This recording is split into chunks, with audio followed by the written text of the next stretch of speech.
20 hitet më të mira të muzikës së Krishterë vijnë për ju çdo fundjavë në valët e Radio Emanuel. Top 20. Dëgjo muzikë, jeto një jetë me frymësim. Rikthehemi në studio mbas hapësirës muzikore, ashtu sikurse unë kam prezantuar edhe pak më parë. Në këto momente me mua në studio është Gledis Ballauri. Përshëndetje, kënaqësi të jemi së bashku Gledis sot. Përshëndetje Kela, është kënaqësi edhe për mua që jam sërish në këtë studio. Për të folur për diçka tjetër. Të folur diçka tjetër për një nga pasionet më të mëdha të mia. Një pasion i cili ka shoqëruar gjatë, edhe tashmë ke kthyer edhe në një profesion. Siç është aktiviteti fizik, sporti, fitnessi, palestra, të gjitha këto. Për gjithë ata që janë duke në ndjekur, Gledis si trajnere fitnessi me tashmë 10 vite eksperiencë dhe përfaqësuese e WeFit Wellness Center. Më trego pak më shumë se si nisi ky pasioni yti dhe më pas se si e ke kthyer tashmë në një profesion të mirëfillt, sepse kaq vite eksperiencë nuk janë pak. Është punë për kushtim. Atëherë, pas shumë viteve që shkoja dhe frekuentonja palestrën, ishte diçka që për mua u bë vërtet shumë e rëndësishme dhe u kthye për një pasion dhe mendova që ta studioja më shumë këtë fushë dhe ta shikoja më me profesionalizëm për të gjetur më të mirën, sepse vitet e kaluara dhe në qytetin e Korçës nuk kishte shumë kualifikime, trajner të kualifikuar në për palestra dhe vendosa që t'i hyj diçkaje të tillë dhe kjo ka ndodhur para 10 vitesh në Selanik në Greqi, ku unë kam përfunduar studime dhe jam certifikuar si trajnere fitnessi. Dhe prej asaj kohe, kualifikimet nuk i kam ndërprerë, duke vazhduar me seminare apo me trajnime të ndryshme në disiplina të ndryshme të fitnessit, siç janë programe të veçanta që ne tashmë prej vitesh i realizojmë në palestër, freestyler, kangu jumps, pilates, apo dhe programe të tjera fitnessi, që tashmë janë bërë pjesë e palestrës. Çfarë ka ndryshe palestra që ti drejton, çfarë bën atë unike, nëse mund ta them kështu, ndoshta edhe nga palestrat e tjera? Po, palestra e para që do them është thjesht është dedikuar grave dhe vajzave, zonjave të qytetit, po dhe më gjerë. E kemi bërë specifike këta për t'i motivuar më tepër gratë dhe vajzat për të përfshirë në aktivitetin fizik. Dhe ajo çka është e veçantë janë të gjitha këto programe unike që deri më sot nuk ofrohen në qytetin e Korçës, siç janë freestyler, një program tonifikues me disa lastika, fije rezistente, një pajisje që me lastika. Kangu jumps, një program shumë argëtues, shumë me adrenalin, me disa këpucë me suspacion që të realizojnë lëvizjen, dhe pilates që është një nga trendet e kohëve të fundit dhe që kemi rreth një vit e gjysmë që është bërë pjesë e programeve. Pra janë të treja programe shumë unike për Meqense përmende për pilates, Gledis, di që së fundmiti edhe ke ndjekur studime për sa i përket pilates, të cilat eksperiencën tënde je duke sjell patjetër në palestrën që drejton. Si janë pritur të gjitha këto ushtrime apo përse tashmë pilates është kaq shumë në trend, nëse mund ta quajmë kështu, edhe po kërkohet kaq shumë nga njerëzit, por edhe nga vajzat dhe gratë që frekuentojnë palestrën? Po, atëherë kërkesat e shumta për pilates më kanë vënë në një pozitë të tillë, të themi, për të kualifikuar dhe për të ndjekur së fundmi dhe shkollën e pilatesit përsëri në Selanik të Greqisë dhe jam ende në proces për të përfunduar dhe këto provimet dhe certifikimin për pilates. Dhe mund të them që vërtet është një trend, por jo pa qëllim, sepse është vërtet një mënyrë stërvitjeje e përshtatshme për të gjithë, shumë e kontrolluar, mundet ta ushtroj kushdo, që nga fëmijët, të rriturit, një profesionist, dikush që ka një problem qoftë me hernia apo një lloj tjetër patologjie, është një formë stërvitjeje e sigurt për të gjithë dhe mbi të gjitha shumë mjekë, pasi një person ka pasur një patologji në trup, një dëmtim të lehtë apo një diçka si që përmenda këto hernia apo probleme me posturën, gjëja e parë që rekomandohet është Pilates dhe është vërtet shumë efektive. Por duhet të kemi kujdes, sepse duhet marrim rekomandimet nga një person i cili që është i specializuar në atë fushë, sepse përndryshe mund të kemi pasoja. Duhet të jesh patjetër i specializuar për të realizuar këtë lloj programesh, sepse siç e përmenda vijnë persona që mund të jenë jo 100% të shëndetshëm, kështu që është një përgjegjësi për personin për të ushtruar një stërvitje të sigurt dhe efektive. Palestra që ti drejton e përmende ka programe mjaft interesante, unike për qytetin ton. Si e sheh ndikimin që ka pasur gjitha këto programe në promovimin në stilin e jetesës aktive, kryesisht tek gratë dhe vajzat që frekuentojnë palestrën? Atëherë duke qenë se siç e përmendet janë këto programe kaq unike, janë vërtet programe që janë përqafuar nga të gjitha ato duke qenë se është diçka e re, diçka unike, ose është edhe thjesht ajo ideja që të gjitha këto programe zhvillohen dhe jashtë dhe shumë mirë edhe ne i kemi tashmë këto programe, domethënë nuk e shohim veten më mbrapa në pjesën e aktivitetit, sepse është edhe diçka përveç se janë ndryshe dhe unike, janë dhe shumë efektive. Domethënë janë vërtet programe rezultative dhe argëtuese pasi zhvillohen në grup, kështu që gjithmonë ajo fryma e grupit të jep dhe më tepër motivim për të stërvitur dhe është dhe një orë stërvitje, po dhe një orë socializim, argëtim, kështu që vërtet janë preferuar shumë këto programe. Është shumë e rëndësishme dhe besoj gjithë ata që janë duke na ndjekur në këto momente bien dakord me faktin që ndoshta ka momente të ndryshme që secili prej nesh merr atë iniciativën që unë në shtëpi do të marr një program, do të stërvitem, por ai vrulli përfundon shumë shpejt. Ndryshe është kur je ndoshta në një grup më të madh ku nxitesh edhe motivohesh edhe nga personat e tjerë. Është e vërtet kjo që duke qenë pjesë e një grupi ti ke motivohesh, siç e thatë, edhe nga persona të tjerë, ose krijohet edhe një lloj disipline, sepse gjithmonë ne kemi një orar të caktuar, po themi në orën 6 mbasdite që fillon programi dhe ty të krijohet një disiplinë, e di që këto ditë në këto orë un kam stërvitje. Ndërsa nëse ke programin në shtëpi, duhet të jesh shumë i vetë disiplinuar për ta ndjekur atë rregullisht, do ta shtysh për më vonë, ja do ta bëj më vonë se tani jam pak i lodhur, tani do përfundoj këtë punë. Dhe përfundon duke i bler ato programe dhe duke mos i ushtruar në të vërtetë. Jemi data 1 korrik në sezonin e verës, ku ndoshta vera është sezoni ku njerëzit vendosin edhe t'i kushtojnë më tepër vëmendje se pamjes fizike, edhe për shkak të ekspozimit në plazh edhe gjitha këto, cili mund të jetë një mesazh për ata që janë duke na ndjekur, edhe për ata persona që ndoshta e shohin stërvitjen vetëm si një mënyrë për të qenë gati kështu në atë formën më të mirë fizike, sikur unë e përmenda për shkak të verës edhe të ekspozimit të vazhdueshëm. Po, kjo është e vërtetë në fakt që shumica kanë një lloj dëshire për të filluar aktivitetin një muaj para plazhit, dhe ai plazhi gjithmonë është si motivi më i fortë. Por unë do t'ju thoja që vërtet kjo është një motiv, por palestra duhet të kthehet në një mënyrë jetese, në një stil jetese që unë do t'i këshilloja më shumë që të ekziston dhe një shprehje në fushën e fitnessit që trupat e verës ndërtohen në dimër. Kështu që unë do t'i sugjeroja që të ndjekin palestrën rregullisht gjatë periudhës të dimrit dhe në verë edhe mund të shijojnë pak më shumë verën, domethënë është diçka. Mundet, por jo gjithmonë. Po, duke domethënë në verë stërvitja dhe mundet të rallohet pak, duke qenë se vera jemi në lëvizje, kështu që vërtet është ky motiv, po dhe të themi realisht që në një muaj apo 2 dhe trupi do atë kohën e vet për të pasur një rezultat, kështu që sidomos edhe mbas një moshe, besoj që është edhe më e vështirë. Mirë, është edhe ajo, po gjithsesi dhe për të krijuar, për të pasur disa rezultate duhet do dhe kohën e vet. Kështu që është pak e gabuar kjo trendi që të shkoj tani në palestër sepse të jem gati për verën. Ndoshta mund të jetë edhe shumë e paralizueshme për shumë persona. Edhe nuk marrin ato pritshmëritë që kanë në përfundim të një programi.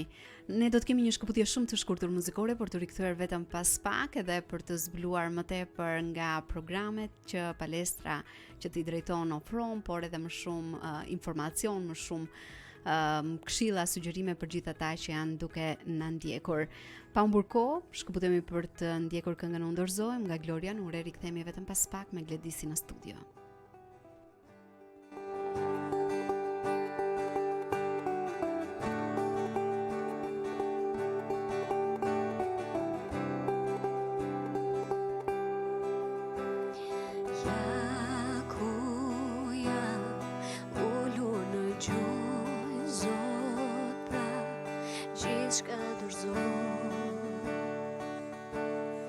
Gjithçka dorëzo, këtu më gjen, ndërsa ti pranë më vjen, dëshpruar për ty, dëshpruar për ty. Unë dorëzohem.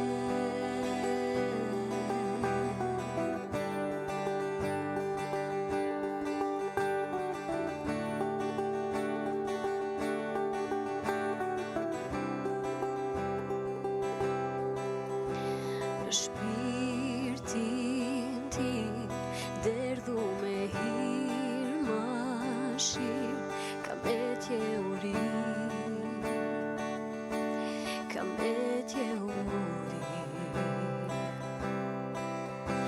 me krah të shtrir,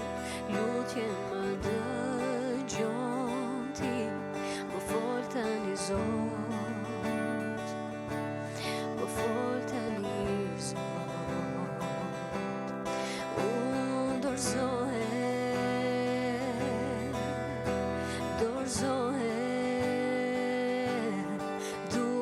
Të njoh më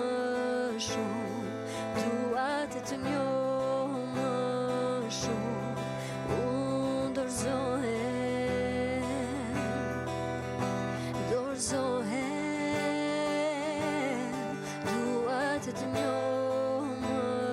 shumë, dua të njoh më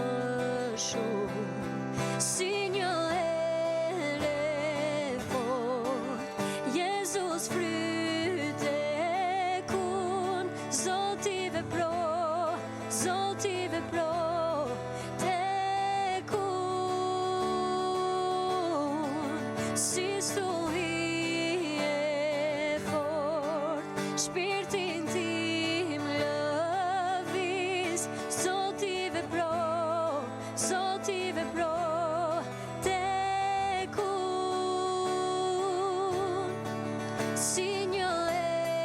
ere fort, Jezus fryte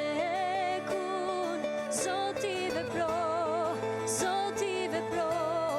tek unë, si stuhi e fort, shpirtin tim lëviz, Zoti vepro tek unë, dorëzohem. Rikthehemi në studio për të vazhduar bisedën me Gledisin në ditën e sotme dhe ajo që e bën shumë të veçantë gjithë programin në tërësi në palestrën që ti drejton është përveç atyre aktiviteteve brenda palestrës, patjetër organizoni edhe aktivitete në natyrë. Gjithashtu me të ftuar edhe të huaj, bashkëpunëtor nëse mund t'i quaj kështu që ti ke tashmë ndër vite, çfarë mund të themi për gjitha këto, Gledis? Po, atëherë mund të them që një nga pjesët më të veçanta janë dhe këto aktivitete që ju i përmendët, pasi dua të them që dhe palestra nuk është vetëm ajo pjesa që ti merr për përfitimet fizike, që vjen atje në palestër, bën atë orën, një orë të stërvitjes, por palestra është dhe ajo që e përmendëm më parë, që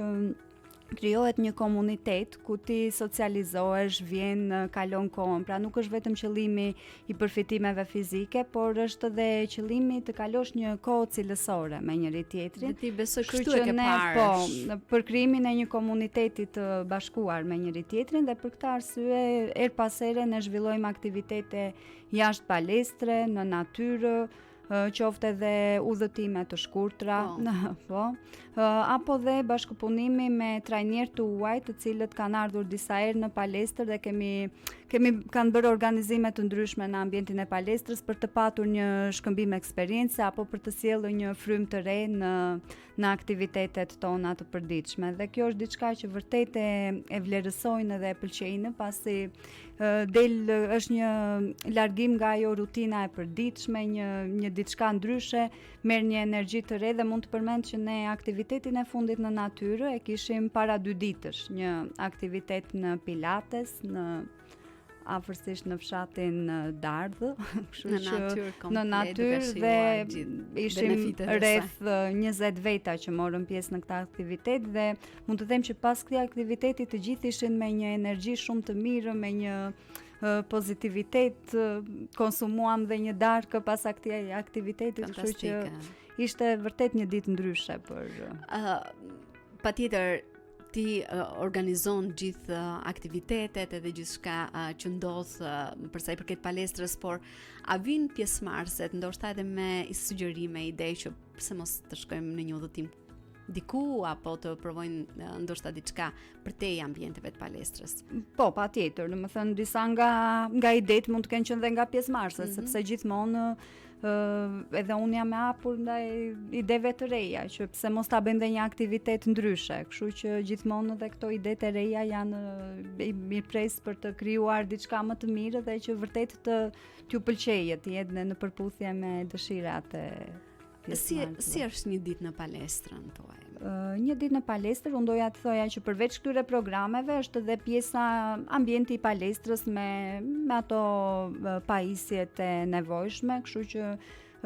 njerëzit përveç atyre programeve në grup vinë çdo ditë atje apo 3-4 herë në javë që stërviten në bazë të nevojave specifike që ata kanë. Dhe pastaj çdo ditë mbas dite kemi një program specifik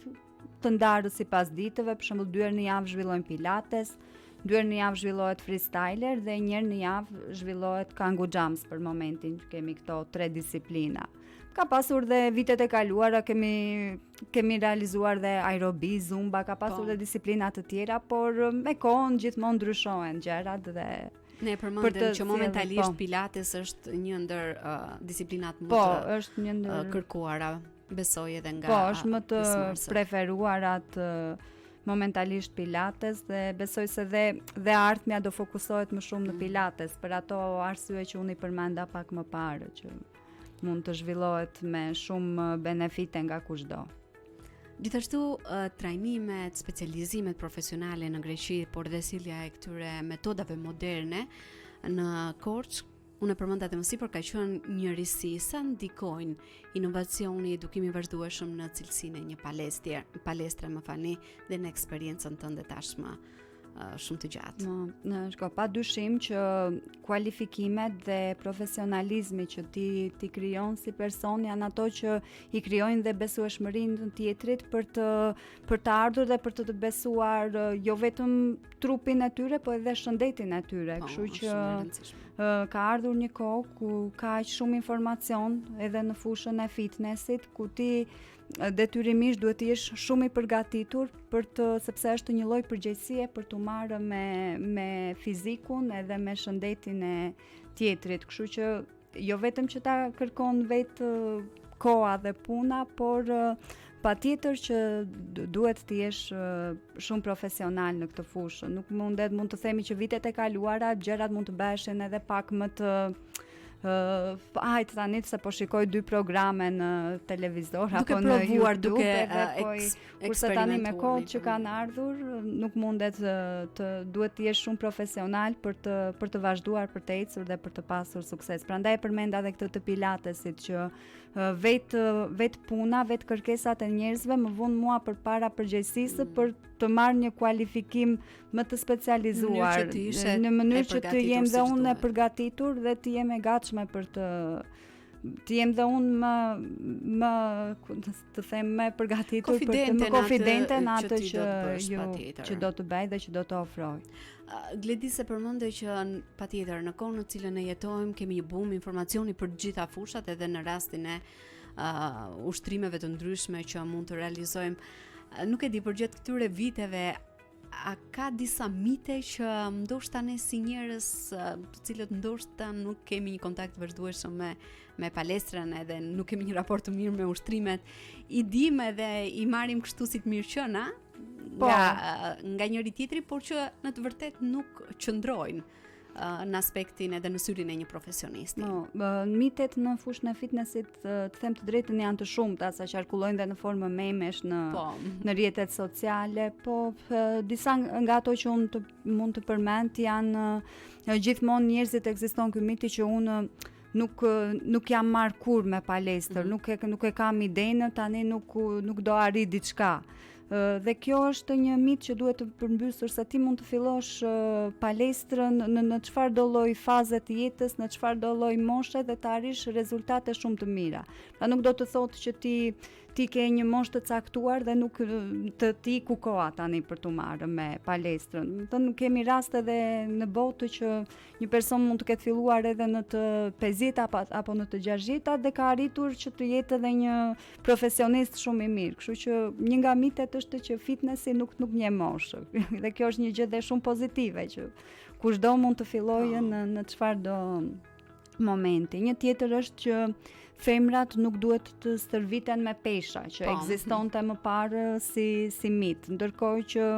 femrat për shkak të me kalimin e kohës që të humbjes të masës muskulare është një domosdoshmëri për femrat që të stërviten me pesha, edhe kjo e njëjta gjë që jo vetëm një moshë vajzat më të reja, por sidomos pas të 40-tave që dhe kjo humbja e masës muskulare është akoma dhe më e madhe,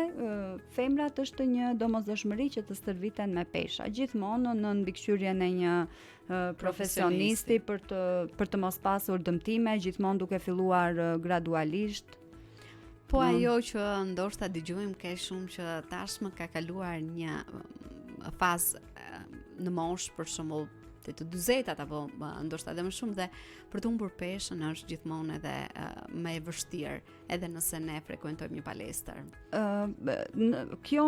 do të thoja që nuk është thjesht mit, është edhe fakt deri diku, sepse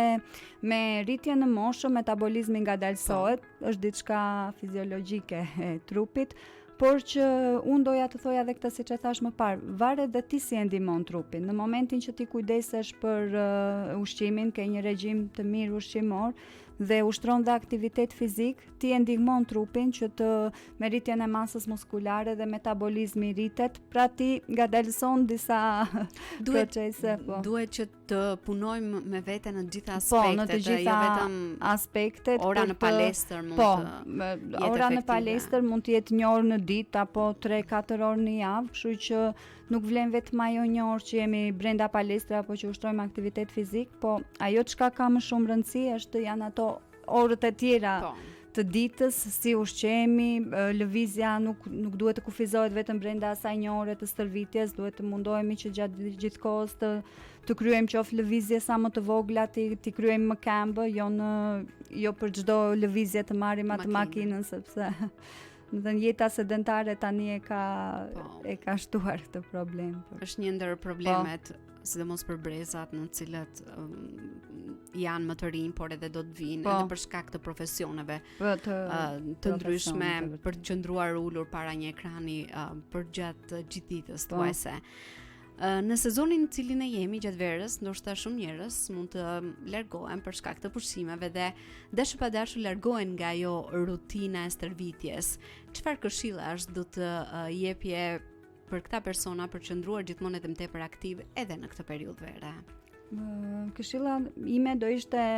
ta shijojmë periudhën e verës, po pa shumë abuzime.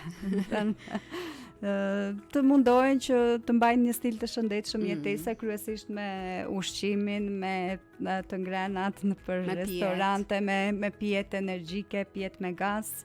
akulloret jo me shumicë, kështu që të mundohen të paktën në pjesën e ushqimit, më falni, dhe përsëri në pjesën e aktivitetit fizik sa të munden, nëse janë në plazh,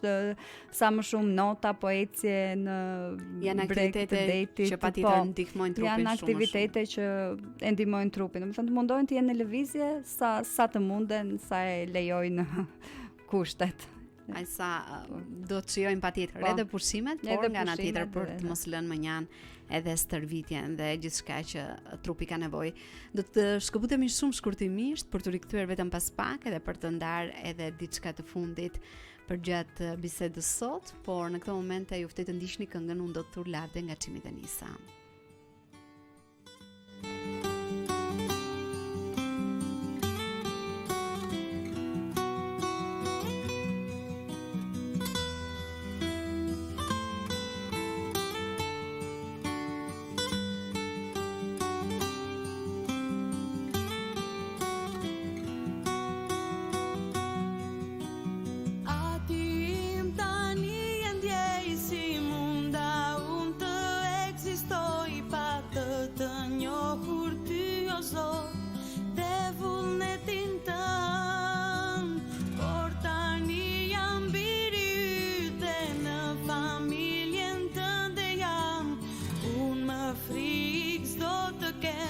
Se atim ti je pranë meje,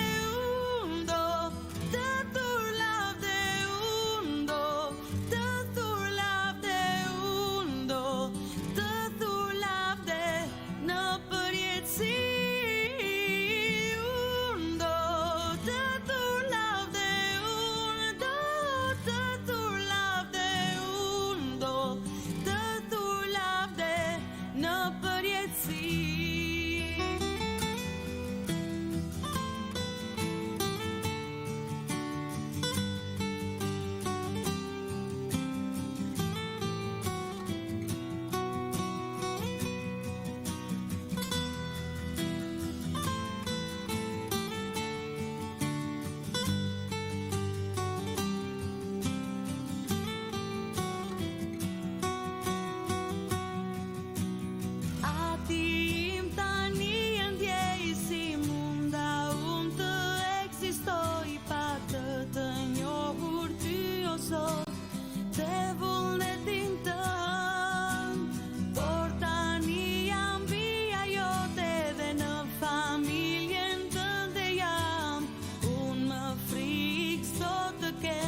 Se atim ti je pranë meje,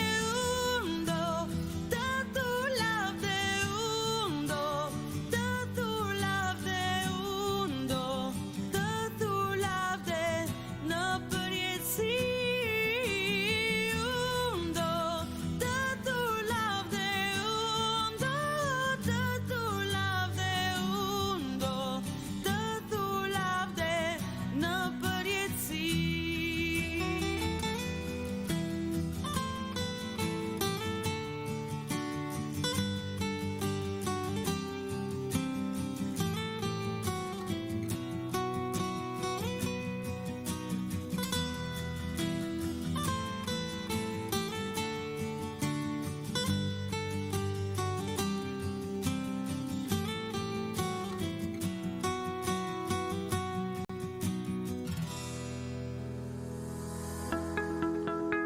Rikthehemi sërish në studio për të zbuluar edhe më tepër dhe unë personalisht jam shumë kurioztare për të ditur edhe më shumë ndoshta rreth palestrës, por edhe të gjitha atyre mënyrave që ne duhet të stërvitemi ndoshta për të rrëzuar poshtë dhe ato mite dhe të gjitha ato ide që edhe informacione që marrim në mënyrë të gabuar her pas here edhe nga rrjetet sociale. Dhe ajo që dua të të pyes në këtë moment Gledis ka të bëjë me një fakt që njerëzit ndoshta bien dakord me veten që tashmë po stërvitem dhe nga ana tjetër mund të konsumoj çfarë të dua, nuk përbën problem. Çfarë mund të themi për këtë? Është vërtet e gabuar që nëse fillon palestër apo aktivitet fizik, shumë persona e justifikojnë veten duke thënë tani unë bëj aktivitet fizik, kështu që mund të konsumoj çfarë të dua, se do shkoj të djeg ato kalori në palestër, por realisht nuk funksionon kështu. Pasi palestra është një aktiviteti fizik, është një disiplinë, si në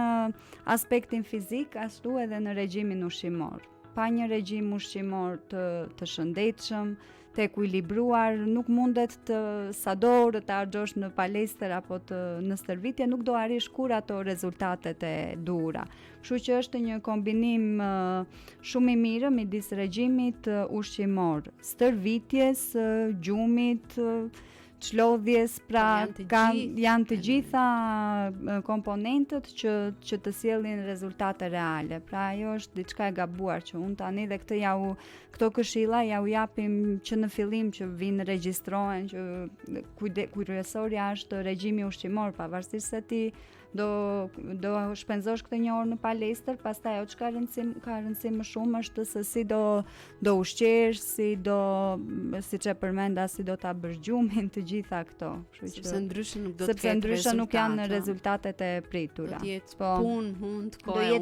mund, kohë e humbur, kështu që nga eksperienca jote,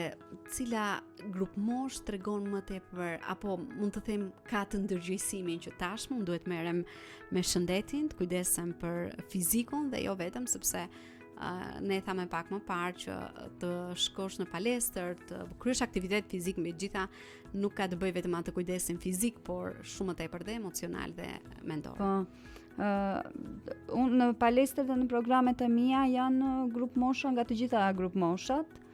por ajo që kam vënë re është që ka një tendencë më tepër të zonjave për të përfshirë në aktivitetin fizik, ndoshta janë edhe më të përgjegjshme për shëndetin e tyre, ndërsa vajzat e reja janë dhe pak në atë moshën që shkojnë provojnë diçka, nuk e gjejnë veten, shkojnë në një aktivitet tjetër fizik, duke qenë tani se të themi të vërtetën, tani ekzistojnë edhe shumë disiplina sportive, ndërkohë që para 10-15 vitesh nuk kishte, tani ka mundësi, kështu që varet dhe ku e gjejnë veten. Kurse një moshë mund të them mbi të 30-at janë më stabil në pjesën e palestrave dhe më të përgjegjshme për të qenë në pjesë e një rutine për veten e tyre. Pasi është kjo që dhe e përmendëm që palestra nuk është vetëm diçka për përfitimet fizike, por është edhe kryesorja është për ata anën mendore që të ndihmon një orë në palestër, do të ndihmojnë shumë më tepër nga ana psikologjike dhe nga ana mendore dhe përfitimet fizike patjetër që do të vinë, po janë të gjitha këto përfitime që vlen të përmenden. Për gjatë këtyre viteve eksperiencë, cilat kanë qenë apo edhe janë sfidat më të mëdha që ke hasur? Duke qenë se është një periudhë mund të themi e konsiderueshme tani një 10 vjeçar, patjetër që ka pasur sfida. Gjithmonë është ajo që koha të sjell kërkesa të ndryshme dhe ti duhet patjetër që të ecësh me hapin e kohës dhe të mundohesh të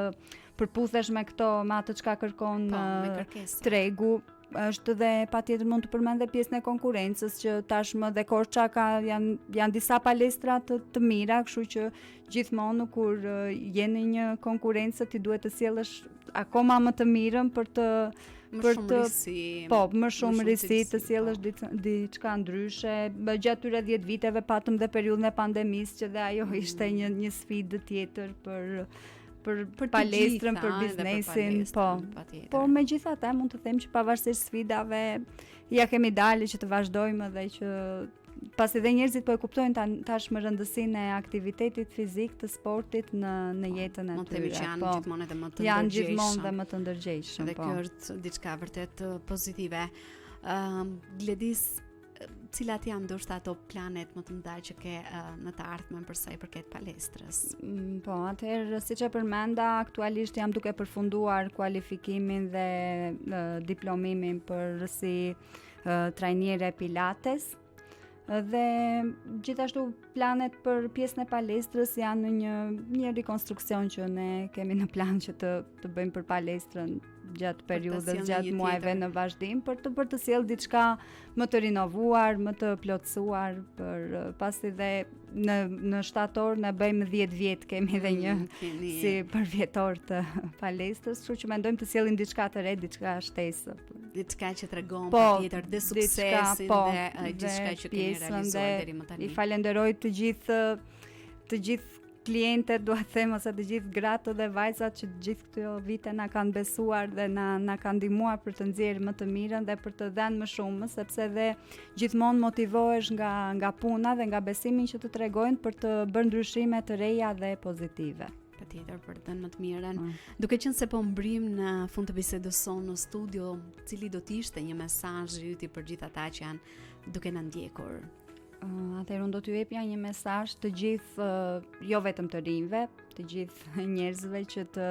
ta bëjnë aktivitetin fizik, nuk po them palestrën, sepse gjithë secili do të zgjedhë atë ku përshtatet, sipas kushteve dhe nevojave të gjithë secilit, ta bëjnë aktivitetin fizik pjesë të jetës të tyre, ta bëjnë mënyrë jetese, sepse aktiviteti fizik të disiplinon në radhë të parë, të bën njeri më të mirë, më të organizuar, të largon nga veset, kryesisht për të rinjtë, të ndihmon të kesh një domethënë anën mendore, psikologjike, emocionale dhe pjesa fizike që kryesorja është për aktivitetin fizik, unë do ta përmend të fundit, pas gjithë këtyre përfitimeve të tjera. Nga fillim unë do ta për përmend aktivitetin që pjesa fizike, pjesa për të përmirësuar shëndetin dhe pjesa estetike. Që shumica e fillojnë për pjesën estetike, por gjithë njerëzit duan të shkojnë në palestra, pa dyshim dhe pjesa estetike që ndjehesh më mirë me veten, rritet vetbesimi, kështu që do t'ju bëja thirrje të gjithëve që të jenë të angazhuar në aktivitetin fizik për të përmirësuar cilësinë e jetës. Është shumë e rëndësishme, sidomos në kohën në cilën ne jetojmë. Sidomos në kohën ku jeta punët shumë orë në zyra, jeta sedentare, makinat, jeta me shumë stres, kështu që është emocionale, fizike. Do të ndikojnë në shëndetin e gjithë secilit prej nesh, sidomos edhe tek më të rinjtë. Është diçka që vihet re edhe nga problemet e ndryshme shëndetësore dhe gjithçka tjetër. Gledis, të falenderoj vërtet shumë për gjithçka që ndave në ditën e sotme, të uroj shumë suksese në gjithçka që ti dëshiron të realizosh, sepse nga një pasion tashmë i kthyer në një profesion me shumë punë, me shumë përkushtim, ke arritur t'ja dalësh me shumë sukses deri më tani dhe besoj që edhe më tepër do të cilësh për gratë dhe vajzat në qytetin tonë. Ju falenderoj shumë dhe ju që më dhat mundësinë për të folur për një temë apo për një pjesë që unë kam vërtet me shumë pasion dhe ju uroj dhe ju suksese të mëtejshme dhe të keni një verë sa më të bukur dhe sa më të lotës. Edhe ti pushime sa më të bukura. Faleminderit. Ne do të shkëputemi miq për të ndjekur një tjetër hapësirë muzikore, rikthehemi vetëm pas pak me pjesën e mbetur të programit Muzik Plus për ditën e sotme.